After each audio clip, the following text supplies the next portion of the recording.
Hope you all are safe and are doing great. Welcome back to my channel young tutor. और आज की video थोड़ी different रहेगी। मैं आपको पहले ही बोल देती हूँ, अपने लैपटॉप को साइड में रख दीजिए, स्पीकर्स लगा लीजिए, हेडफोन्स लगा लीजिए and just listen to my voice and just slay back, पीछे बैठ जाइए आराम से और सुनिए इस चैप्टर को और just perceive what is being said into this chapter. The chapter is chapter 1, From Your Moments, The Lost Child. So let's start. It was the festival of spring. From the wintry shades of narrow lanes and alleys merged a gaily clad humanity. Some walked, some rode on horses, others sat being carried in bamboo and bullock carts.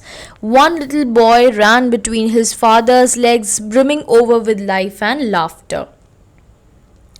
"Come, child, come," called his parents, as he lagged behind, fascinated by toys in the shops that lined the way. He hurried towards his parents, his feet obedient to their call, his eyes still lingering on the receding toys. As he came to where they had stopped to wait for him, he could not suppress the desire of his heart, even though he well knew the old cold stare of refusal in their eyes. "I want this toy," he pleaded. His father looked at him red-eyed in his familiar Styrian's way. His mother, melted by the free spirit of the day, was tender and giving him with finger to hold, said, "Look, child, what is before you?" It was a flowering mustard field, pale like melting gold, as swept across miles and miles of even land. A group of dragonflies were bustling about their gaudy purple wings, intercepting the flight of a lone black bee or butterfly in search of sweetness from the flowers. The child followed in the air with the gaze, till one of them would still its wings and rest, and then he would try to catch it, but it would go fluttering, flapping up in the air when he had almost caught it in his hands. Then his mother gave a cautionary call, "Come, child, come to the footpath." He ran towards his parents gaily and walked abreast of them for a while, being, however, soon left behind, attracted by the little insects and worms along the footpath, that they were teeming out from their hiding places to enjoy the sunshine. "Come, child, come," his parents called from the shade of a grove, where they had seated themselves on the edge of a well. They ran together towards them. A shower of young flowers fell upon the child as he entered the grove, and forgetting his parents, he began to gather the raining petals in his hands. But lo, he heard the cooing of the doves, and ran towards his parents shouting, "The dove! The dove!" The raining petals dropped from his forgotten hands. "Come, child, come," they called to the child, who had now gone running in the wild capers from the banyan tree, and gathering him up, they looked the narrow, winding footpath which led to the fair through the mustard fields. As they neared the village, the child could see so many other footpaths full of throngs converging to the whirlpools of fair, and felt at once repelled and fascinated by the confusion of the world he was entering. A sweetmeat seller hawked gulab jamun, rasgulle, barfi, jalebi at the corner of the entrance, and a crowd pressed rounds his counter at the foot of an architecture of many colored sweets, decorated with leaves of flower and gold. The child stared open-eyed, and his mouth watered for the barfi that was his favorite sweet. "I want that barfi," he slowly murmured, but he half knew as he began that his plea would not be heeded, because his parents would say he was greedy. So without waiting for an answer, he moved on. A flower seller hawked, "A garland of gulmohar, a garland of gulmohar." The child seemed irresistibly drawn. He went towards the basket when the flowers lay heaped, and half murmured, "I want that garland." But he well knew his parents would refuse to buy them, those flowers, because they would say that they were so cheap. So without waiting for an answer, he moved on. A man stood holding a pole with yellow, red, green, and purple balloons flying from it. The child was simply carried away with the rainbow glory of their silken colors, and he was filled with an overwhelming desire to possess them all. But he well knew his parents would never buy him the balloons because they would say that he was too old to play with toys. So he walked on further. A snake charmer stood playing a flute to a snake which coiled itself in a basket, its head raising in a graceful bend like the neck of a swan, while the music stole it into the invisible ears like the gentle rippling of an invisible waterfall.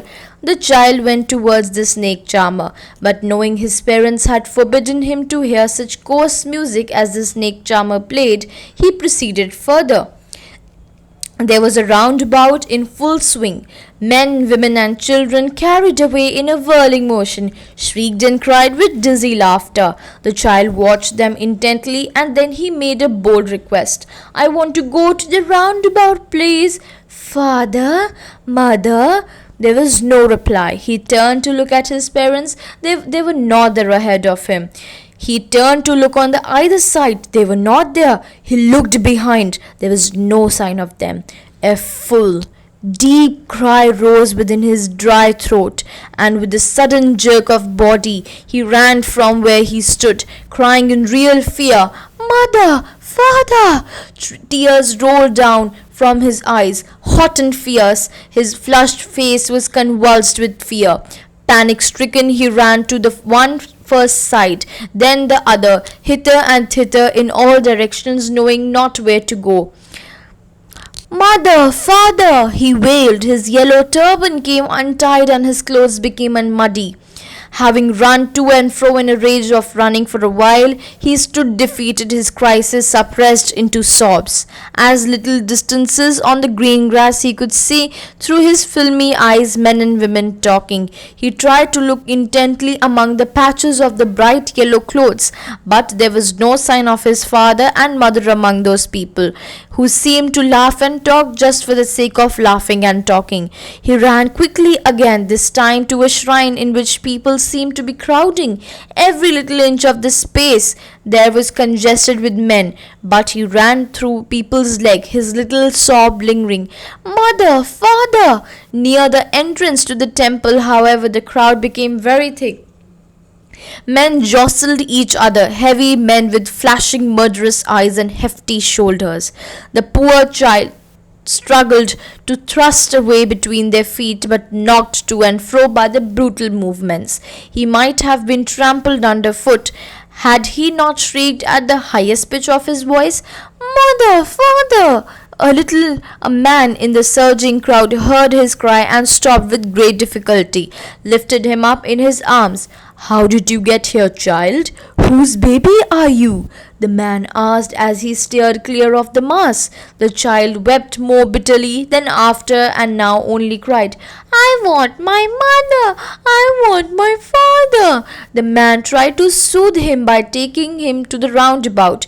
"Will you try a ride on the horse?" he gently asked as they approached the ring. The child's throat tore into 1,000 shrill sobs, and he only shouted, "I want my mother! I want my father!" The man headed towards the place where the snake charmer still played on the flute on the swaying cobra. "Listen to that nice music, child," he pleaded, but the pitch shut his ears with his fingers and shouted his double-pitched strain, "I want my mother! I want my father!" The man took him near the balloons, thinking that the bright colors of the balloons would distract the child's attention and quieten him. "Would you like a rainbow-colored balloon?" he persuasively asked. The child turned his eyes from the flying balloons and just sobbed, "I want my mother! I want my father!" The man, still trying to make the child look happy, bore him into the gate where the flower seller sat. "Look, can you smell those nice flowers, child? Would you like a garland to put around your neck?" The child turned his nose away from the basket and reiterated his sob, "I want my mother! I want my father!" Thinking to humor his disconsolate charge by a gift of sweets, the man took him to the counter of the sweet shops. "What sweets would you like, my child?" he asked. The child turned his face away to the sweet shop and only sobbed, "I want my mother! I want my father!" So, what were you able to understand from this chapter we have just now read? What was your extraction from here? So, think a moment and then tell me. Here on the screen also you can see that let us just look up at the summary that just a second. The Lost Child is the story of a small child who gets lost in a fair. He had gone with his parents to the fair but loses them when he gets engrossed in looking at the roundabout swing.